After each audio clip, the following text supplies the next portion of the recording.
Hi, community. How are you? Welcome back to Mornings with Mistugram.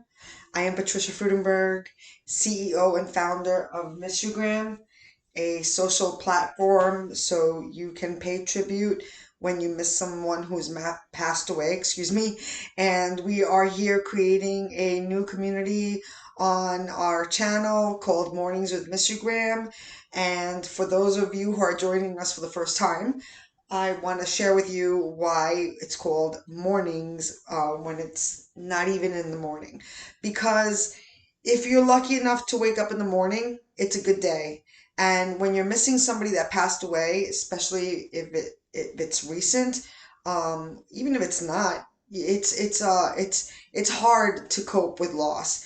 And we are creating a community, putting a new spin on mourning and wanting to help each other wake up and start a fresh new day and be thankful for having that opportunity to start fresh every day in the morning.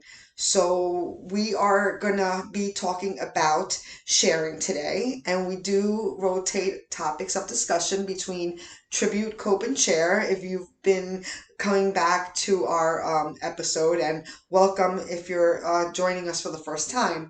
So please, in the comments below, share. We would love to hear your feedback. We want to create a community support.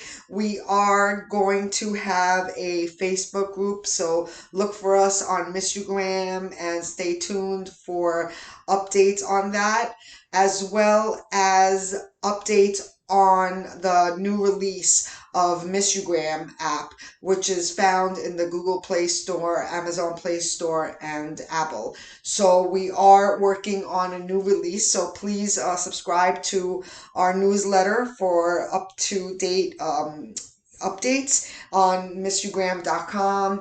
And again, welcome back. So today I'm going to start off by sharing a quote by a renowned philosopher, theologist.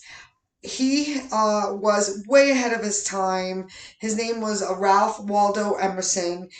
He was known as Waldo, and some people might have heard of him. He's still very popular, and some people might have never heard of him. But I'm going to share one of his quotes, which you might have heard before. And I wrote it down, so let me see over here. Okay, it says, "What lies behind us and what lies before us are tiny matters compared what lies within us."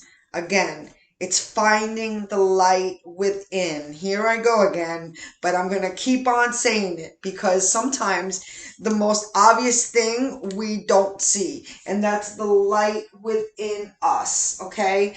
And, again, we're all here having a human experience, and, let's make it enjoyable. And if you're not looking for well-being, maybe this is not the place for you. And if you're not sure where to go, hang in there. We want to help you. You don't know what comment you might read or what we might share or talk about. Each episode is going to be unique to itself because I do like to share by improv. I do plan the series, but again, I also like to share from the heart. So our topic today is sharing. So I shared a quote, and I hope everybody liked that. And again, I'll say it again since maybe I babble.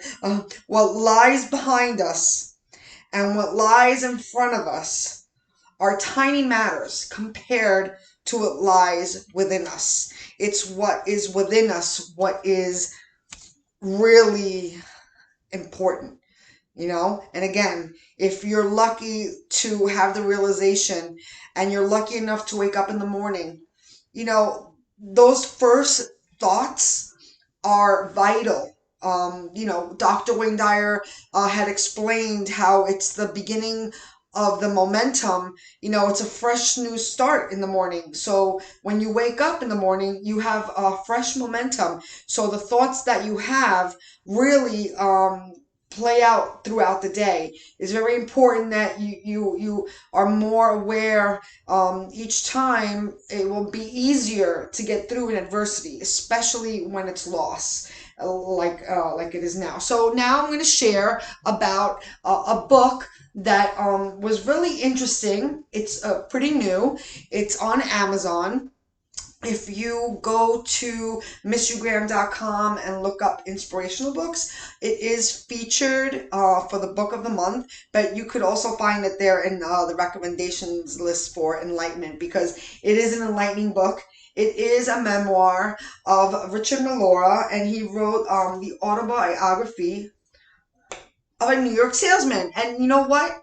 It's really interesting, and I am sharing this because it is really from A to Z. You know, it's really not about being a New York salesman, even though he is. But it's about a lot of cool, interesting things like um, collective consciousness, meditation, grieving is in here. And, again, when I like to share things that I have found useful or helpful in taking a new perspective on life, and this book was one of them. And I just want to share something that his wife said in a statement, Nancy Melora, in reference to her husband's book. I wrote it down because I didn't want to mess it up. And she, the quote is, his message to every challenge in life. Okay, his message to us. Sorry, excuse me. His message is to use every challenge in life. See, that's why I wrote it down so I don't mess it up. Including grieving, as an opportunity to grow and evolve ourselves. And Miss U Graham is an excellent forum to do just that. And she did write that. Yes, you heard right. Miss U Graham is an excellent forum to do just that.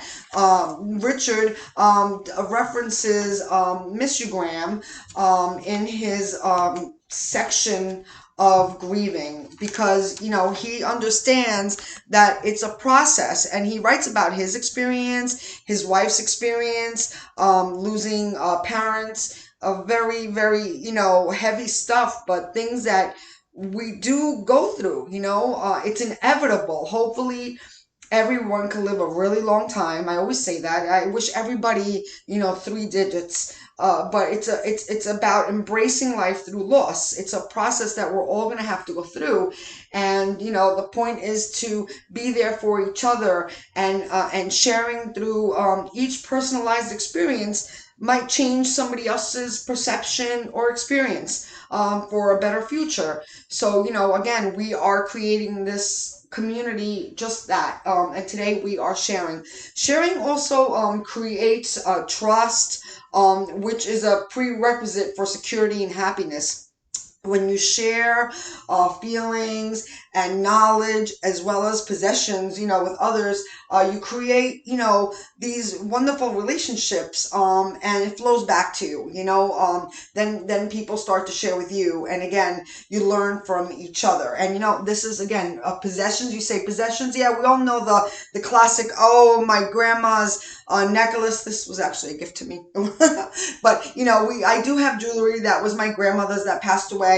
I'm not talking about the obvious stuff. I'm talking about like my client, which I love and adore. I'm going to say name Geraldine. Yes, your mother's shoe, because she had so much tchotchkes when her dear mother passed away, who was an amazing artist. I wanted her artwork, but her family wanted her artwork. but I have this beauty parlor with all Maryland stuff, and she was nice enough to share her mother's shoe. And she said, if you don't want it, but I thought you'd like it. I thought it was cute, and I have all girly stuff. If you know me, I love girly stuff. And, I just think it's so cute.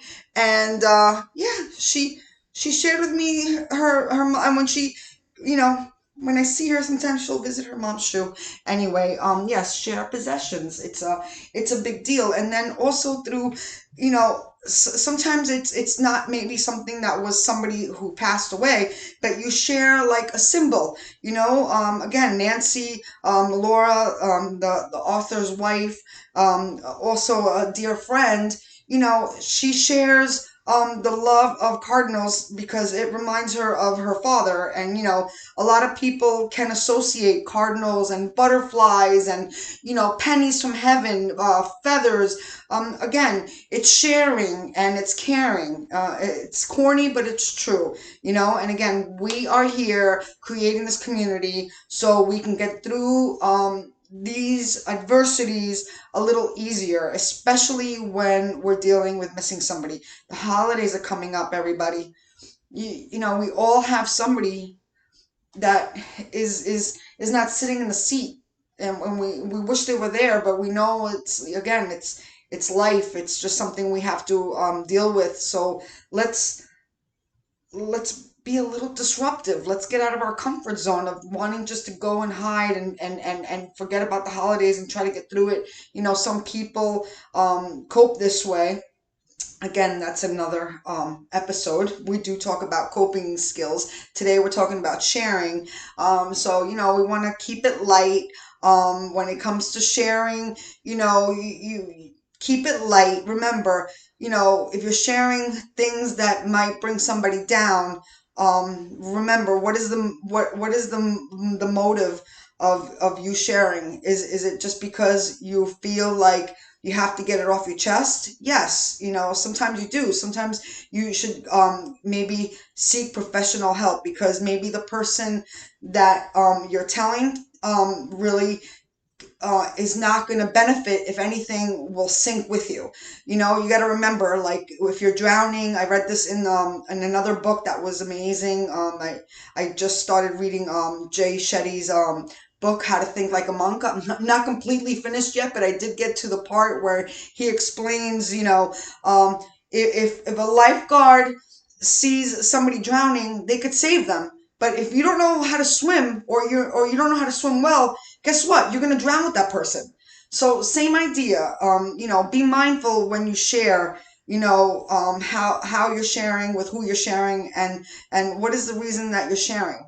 Yes, it is important to get off your chest. That's why, again, with Missugram, there is a place that you can share those feelings, because we also have a private journal section. Again, we are in the process of putting out a new release, so please stay tuned.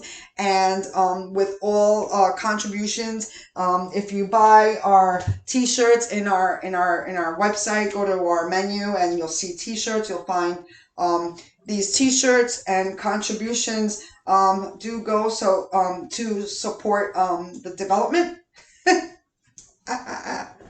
And also, we are a Prosper for Purpose company, so Red Cross is there for everyone worldwide, because everyone means everyone. So we do like to donate some partial proceeds, and as well as a volunteer, I love to spread the word on all their good works. So please come back next week. We will be doing tributes, where I share some tributes that people post, and maybe some personal ones.